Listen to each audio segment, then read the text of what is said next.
How grateful I am to all of you for everything that you've been doing over the last few weeks, and for coming so late tonight.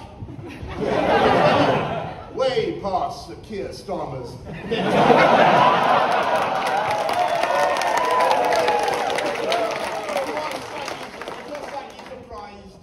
to see me. It was slightly surprising. I want to be absolutely clear that I was glad when Rishi asked me to help. Of course I couldn't say no. And I'm here for one reason and one reason only, which is the same reason as all of you, all of us are here. We're here because we love our country.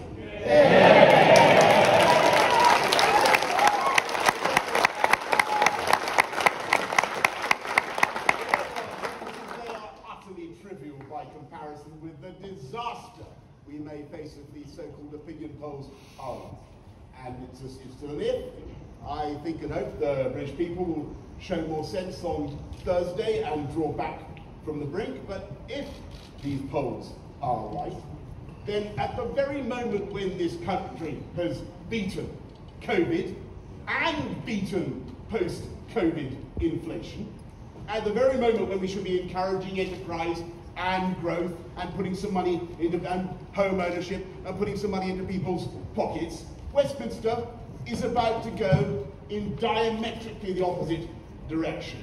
And so none of us can sit back as a Labour government prepares to use a sledgehammer majority to destroy so much of what we have achieved, what you have achieved. 5 years ago, you helped to send Jeremy Corbyn and his then disciple, Keir Starmer, into orbit where they belong. And we got Brexit done. We got Brexit done.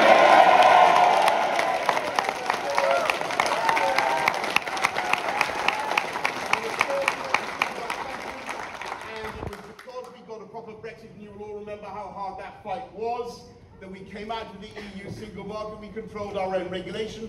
And my friends, whatever people may say, that national independence was vital when it came to approving COVID vaccines faster than any EU country.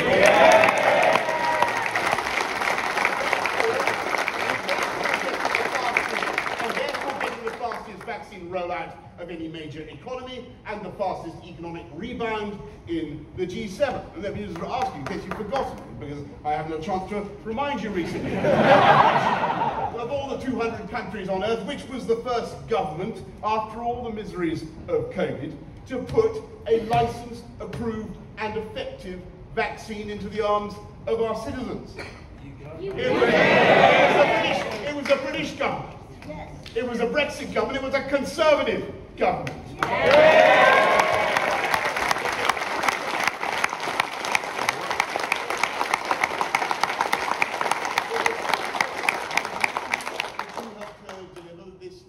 This country was able to take the lead in standing up for Ukraine, in delivering the AUKUS agreement, many, many other things, taking back control of our money, our laws. Thanks to Brexit, that we can today finally control our own, legally control our own borders.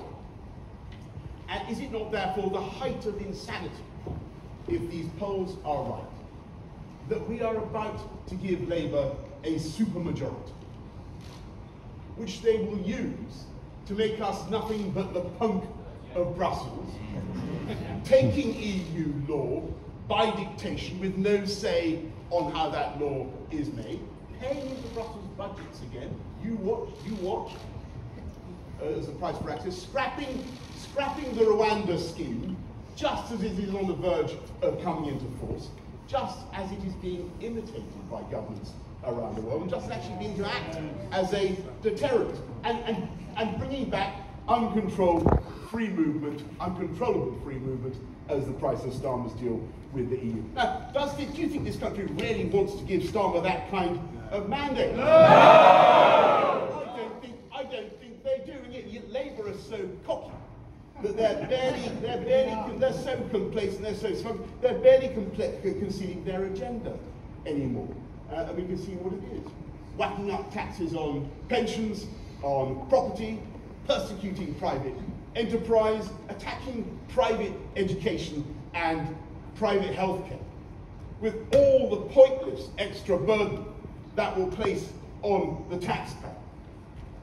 And all the time, poor old Starmer is so terrified of disobeying left-wing dogma that he's reluctant to explain the difference between a man and a woman. And he just sits there with his mouth opening and shutting like a stunned mummy.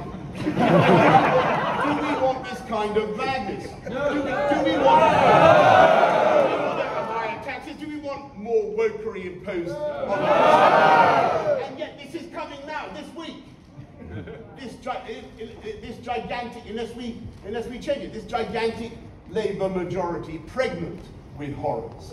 Because even though Labour's share of the vote right now is far lower than ours was in 2020, and even though Starmer has record low approval ratings for a man in his position, supposedly on the verge of office, our system, I'm afraid, will deliver that Labour majority because too many good, kind, moderate Tories are about to vote for other parties, apparently, and thereby get exactly the opposite of what they really want. Even if those other parties turn out to be full of Kremlin crawlers who actually make excuses for Putin's 2022 invasion of Ukraine. They say Putin's a good operator, puffing their cheroots. Putin's a good operator, runs a tight ship, you know. Well, if that's what they mean by a man who shoots journalists and poisons his opponents and murders thousands of innocent Ukrainian civilians, I say shame on them.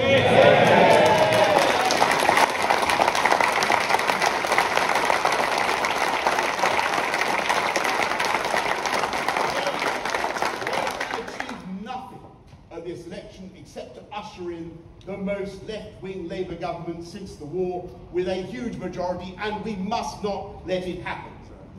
Don't let the Putinistas deliver the Corbynistas.